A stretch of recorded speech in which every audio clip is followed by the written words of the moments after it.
Mic. Oh, mic check. 1 2 1 2. All right, cool. Make sure everybody can hear me. What's going on, man? Doing all right. Welcome to Knoxville. I'm up here for one purpose. My buddy is a friend of yours. He lives up in White Pine, and he wants me to have this discussion with you because me and him had this discussion this weekend. What are your thoughts about reparations for Black people specifically, and like Black Americans specifically? What is your very much against? Very much against. Can I ask why? Well, first and foremost, I don't believe that we should ever pay monetary damages to people where nothing bad happened to them, just because they are related to a group of people where something bad happened to them. Okay. So because it separates the idea. Let me just finish, and then I'll throw it back to you. Absolutely. Our justice system, when properly understood, is about individuals receiving justice, not tribes or groups receiving justice. Also, I want to state that just because I am a Black man, I do not speak for all Black people. So I'm just this. I like this guy. You should give it up for him. Just want to state that for the record. I'm speaking for myself. All right. So definitely hear you on that. And even for me, when it comes to reparations, for me personally, I don't believe that it should be a check. I think that reparations can look like many different things, whether it's like investment in institutions, more like better schools, hospitals, all that kind of stuff. So my question to you is like, so since you are against reparations, would you say that we should be would you be for outlawing inherited wealth? Does that make sense? Well, no, I'm not for outlawing that. And those are two different things. Can I explain my point though? All right. So my point to that is that so what I hear for the argument against reparations is that Black people today, obviously we weren't there, for slavery, segregation, all of that kind of stuff. So we've done nothing to deserve that, because all the people who should have gotten it, actually not even probably, who should have gotten it, are either long gone or whatever. Now there's still some who are still with us today, but that's a conversation for another day. But my point is that inherited wealth is something that the great grandfather, whatever, is passed down. Homeboy who is here today did nothing to deserve that multi-billion-dollar business, but he gets it because of his bloodline. Correct? Is that how it? Yeah, that's how inheritance works, right? Yeah, no, Bronny James is going to get $1 billion. Right. Yeah. Oh, I mean, yeah. Sorry.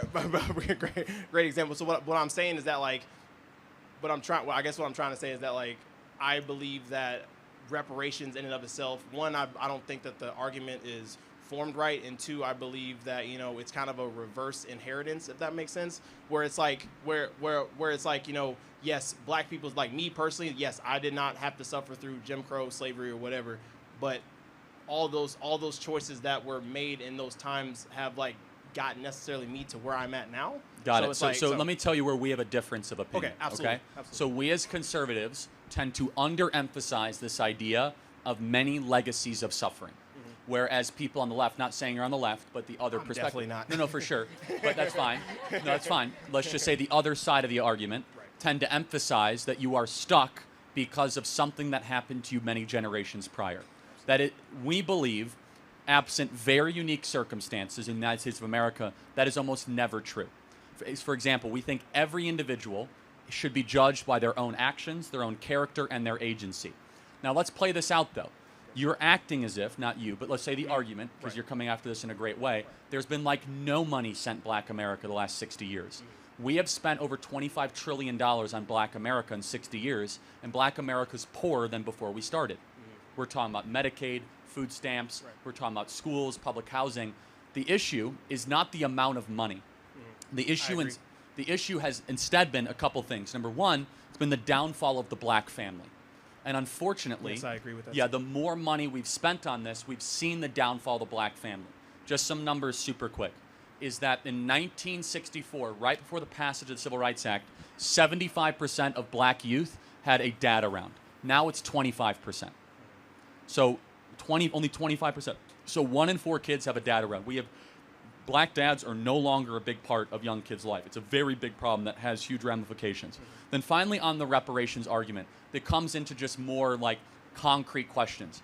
Where do you draw the line? Who defines it? And also, why would you tax, for example, somebody like me? My ancestors fought on the Union side of the Civil War, so I got to go pay more money, even though my ancestors did the right thing.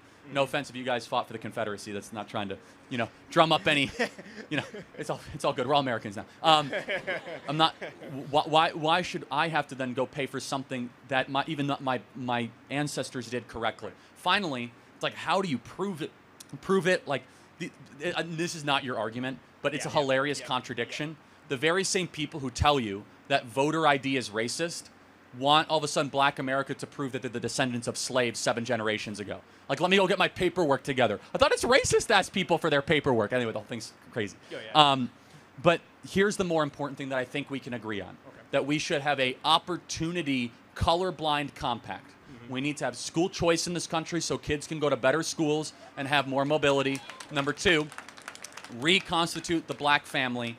And finally, this is one that you might agree on because you're not a liberal, is that we need to no longer import foreigners that are going to undercut the wages of workers of all races, especially black Americans. I agree. And so what we've done is we imported Nicaraguans and Guatemalans to come take low-wage labor, and we didn't want to pay our own Americans those jobs. So final thoughts on those points.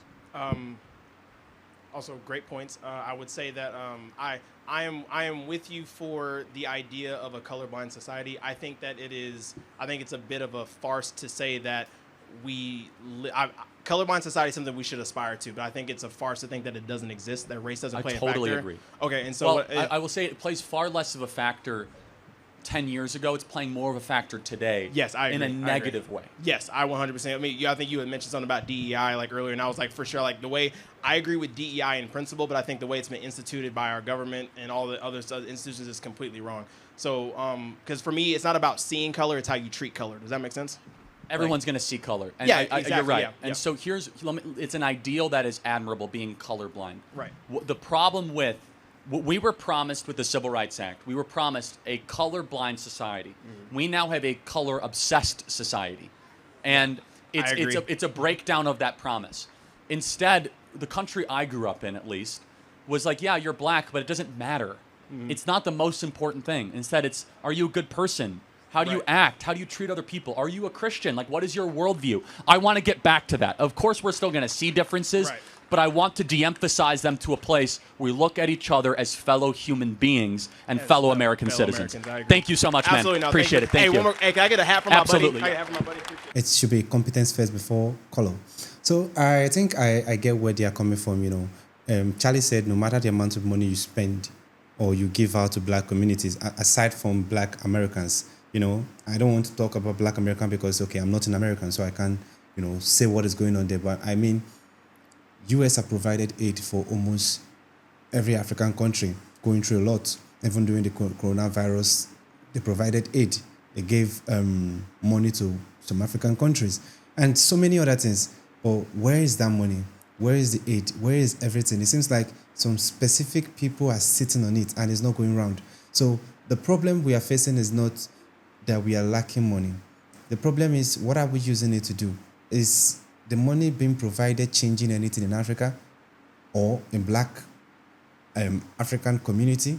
I mean, black American community? No, it's still making the matter worse. Even if you decide to bring DUI, even if you decide to introduce, even if they have DI and Charlie is against it, it's still making things worse because by making life a little bit easier for black, you make the work they put in a bit less because now they feel like everyone might have a pass mark of 200, but being a black, I have a pass mark of 150, so I don't need to even like read more or even struggle more because I know they might burn their midnight candle.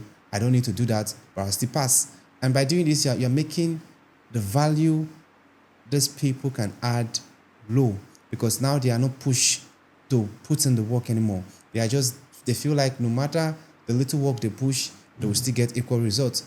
And to me, I feel it's not nice because when the competition is there, you're adding, okay, if the competition is there, everyone is supposed to be the best to get his job.